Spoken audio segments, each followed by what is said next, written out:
Hey, what's going on, everybody? About 10 years ago, I had the privilege to meet the beautiful, vivacious, fun-loving Lora Somoza.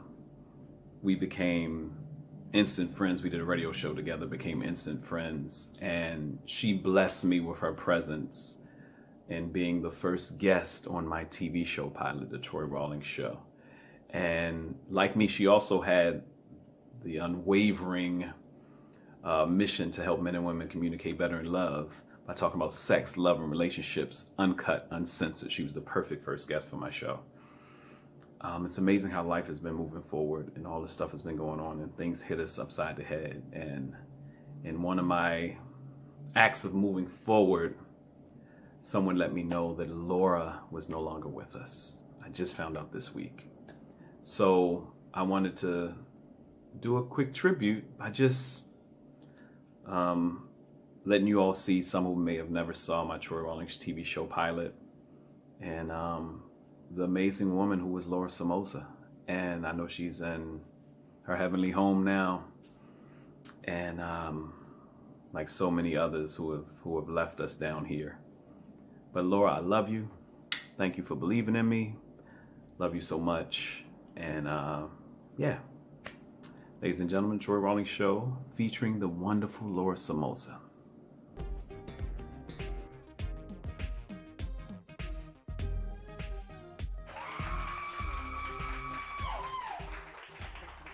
Welcome everybody to the Troy Rawlings Show. I'm your host, Troy Rawlings. Thank you for tuning in. Thank you.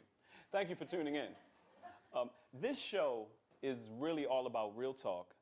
We get real personal, and we have a lot of fun. So thank you so much for tuning in. Today's society, it seems like media's been stressing a lot on sex. Sex, sex, sex. All of those who like sex can make some noise.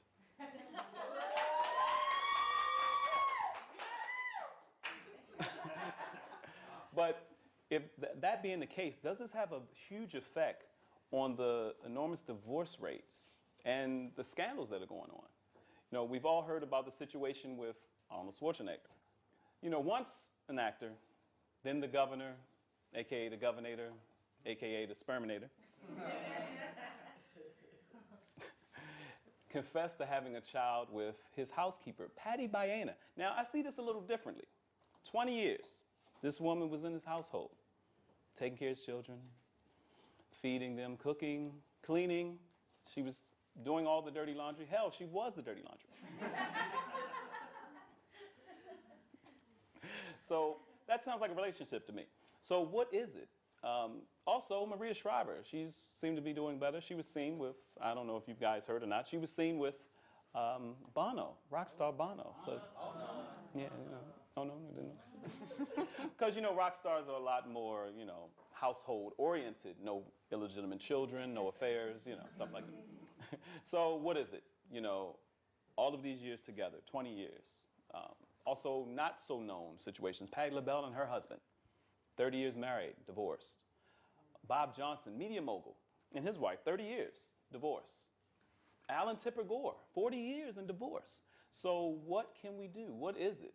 Today we're going to talk about stoking the fire in relationships. We're going to talk about how we can keep our relationships going, keep them spicy, and try to get some tips. And for our tips, we have a very special guest today, wonderful woman by the name of Lora Somoza, radio personality, sexpert, and book author. Please make some noise and give it up for Lora Somoza.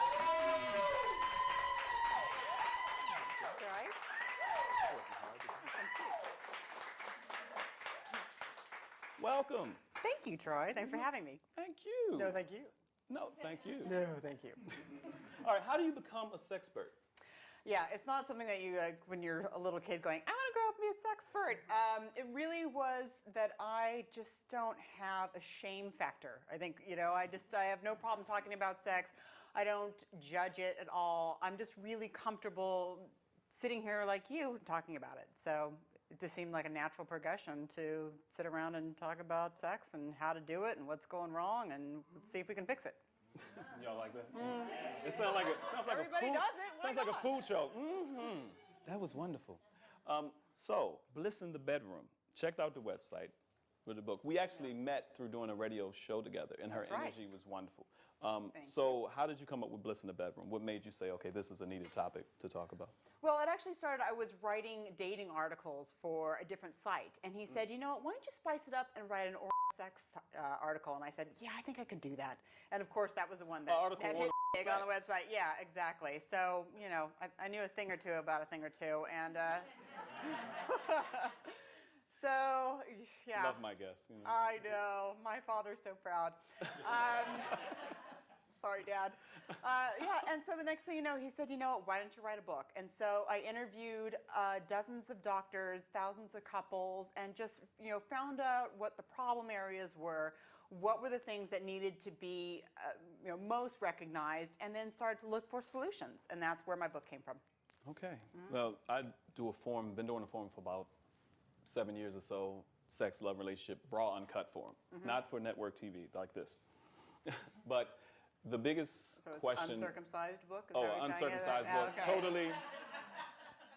Totally uncertain. No, Okay. no. But there's nothing wrong Just with getting that. the visual, just checking No. it out, yeah. But here's the thing. Most of my crowd has been women. So what do you think is the number one, that you've heard, number one problem that women have in relationships? Oh, God, there's so many, actually. One of the biggest problems is being able to tell what the real blocks are. You know, I got a lot of women that are, I'm afraid that I'm not pleasing my guy. What do I do about it? And really, when it really comes down to the real problem is I'm not having enough self-esteem about me. There's issues that I don't like. I'm not being able to tell him how to please me.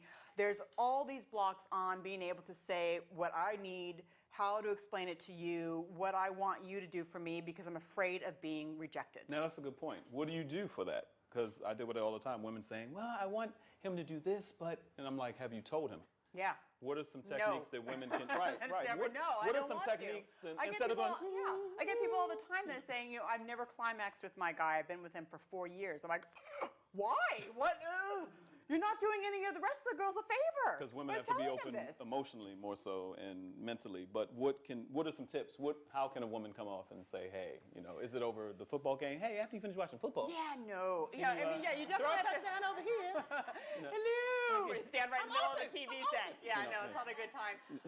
You know, for me, when I've been in a situation before where I wanted to change things up in the bedroom, usually what I've done is start with telling him what I like about it, what's going on that I love that we're doing. Like this, you know, this is something you do for me that really turns me on. You know what else I'd like to try? How about this, this, and this? You know, how about we try this together? Or can we, you know, maybe I'll go online and try out like a sex toy, you know, site and say, some guys are intimidated. Let's do this Some guys together. are intimidated by sex toys. How do Why? you? I don't know. No, I do know. I do know. Why are you intimidated, Troy? Why am I intimidated by sex toys? Duracell usually is one of the reasons that Plug it in. there's some, you Get know, a generator, baby. that's even worse. No, I'm not intimidated. But you would But be some in people are charge. intimidated because they think that's almost like competition. Guys have It's not a competition. one You're in toy in the charge of bedroom the rule toy. sometimes. You know? You're in charge of the toy.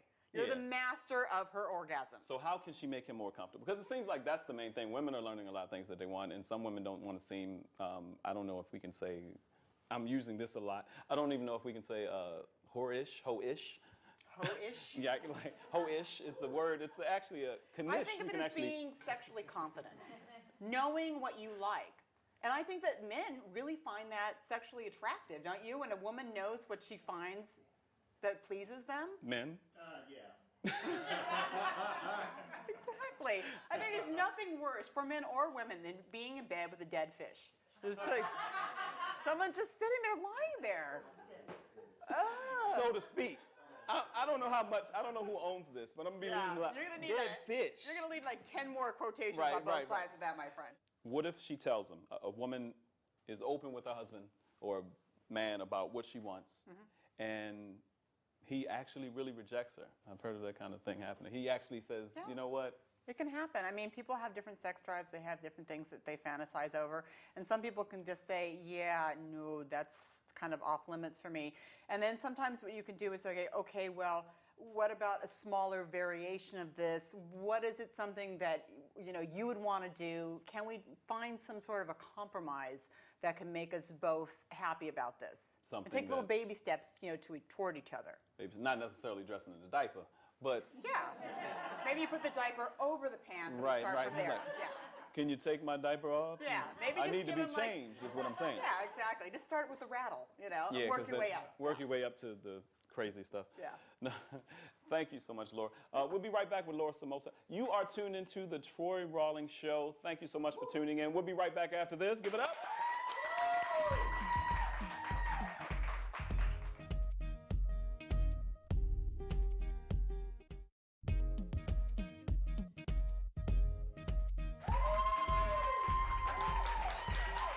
Welcome back to the Troy Rawlings Show. I'm Troy Rawlings, and we're sitting here with the wonderful Lora Somoza. Thank you. Have y'all enjoying yourself so far? I hope you tuned in at home. We're talking about stoking the fire, how to keep romance alive in your relationship, especially after a long time. You may have been with your partner for a long time, or you may have not been with your partner for a long time, but how to keep the romance alive. One big thing is communication. We haven't talked much. We've been talking a lot about the bedroom, but communication. How important is that? How important is communication? Vital. Absolutely vital. If you don't have communication, I don't think you have anything. Since it's so much of a different level for men and women to talk to each other, women are thinking one way, guys are thinking another way. It seems to me that we think about the same things, but we just process and communicate things differently. Yeah. You talked about baby steps earlier with the bedroom, and we made a joke about the whole pamper thing, but if that's your thing, it's cool. Troy will give you his number later. Yes, yes. Really need to call Huggies or somebody to really size you, Parliament Funkadelic or something. So what are some keys communication-wise? A few of the things that, never put your partner on the defensive. So if you go into saying, you do this to me, or you never do this to me, the person's automatically going to put up a wall. Right. So if you can start in with, I feel this, or I miss you, if someone has kind of put up a wall or something, if you can say, I miss our time together, what can I do for you to help us together? Or if people are saying something and you feel like there's a miscommunication going on, a lot of times, and it seems really corny to do this, but if it's just simple enough to say, okay, what I hear you say is this, this, and this. And then that person could say, no, that's not what I'm trying to say at all. What I'm trying to say is this. And then at least you guys have a fair chance of trying to understand what that person is actually saying. Right. All right, this will probably be the last question. It's something deep. What advice have you heard? What advice have you heard? What advice can you give to someone about secrets to keeping a relationship going for many years? Have you heard anybody that's been together for a long time? Yeah, I was actually talking to a couple that's been together for like 35 years, and they still couldn't keep their hands off of each other. I was like, okay, what is it? You guys like wearing tiger's blood, or like what's the deal going on here? And they said that they did this thing where they gave sex slave points to each other, which I thought was a really cool idea. So it was like, all right, can you pick up the kids from the school this time? If you do, then I get points? Yeah. Okay. Just bear with me. Okay. So it's like, I don't want to pick up the kids from school this week. You do it, you get 2 hours of sex slave from me. Then you get whatever you want for 2 hours. So, or if you make dinner, you take out the trash, you get 30 minutes of sex slave from me. And then there was something different all the time. So picking up the kids was worth 2 hours. Well, whatever it is. Okay. You guys make it up. But you're just going to go look for kids. Get in the car! Get in the car! Exactly. We left it. Well, she going Those tomorrow. are your kids. Yeah, Right. exactly. Those aren't your kids. But it was just the idea of, keeping things new and exciting. Or things like, one day a week, no bedroom sex. Had to be out of the bedroom. One time it was like no actual sex. Every time they had to think of something new, and it just brought in spontaneity all over again. So they're like newlyweds all the time. It was just the idea of just constantly working on reviving their sex life. And they were into it, and it just made them like the happiest, like most sexual couple. And they had sex every week, no matter what. Even if they didn't want to, they did. And it just kept those little pheromones going. Like, they were just like, 35 yay. years. 35 years, and they were Y'all horny liking for those each other. tips? It was great. You don't like the tips? Give it up for Lora Somoza. Yeah. Thank you, Lora. How can people get in touch with you? How can they reach out to you? You can sign up for my newsletter on blissinthebedroom.com. I will write to you. I will answer your questions, and you can also listen to me on Between the Sheets with Lora Somoza, and you can get that on iTunes. So. Thank you, Thanks a lot. Shanice. Give it up for our guest, Lora Somoza. Bye.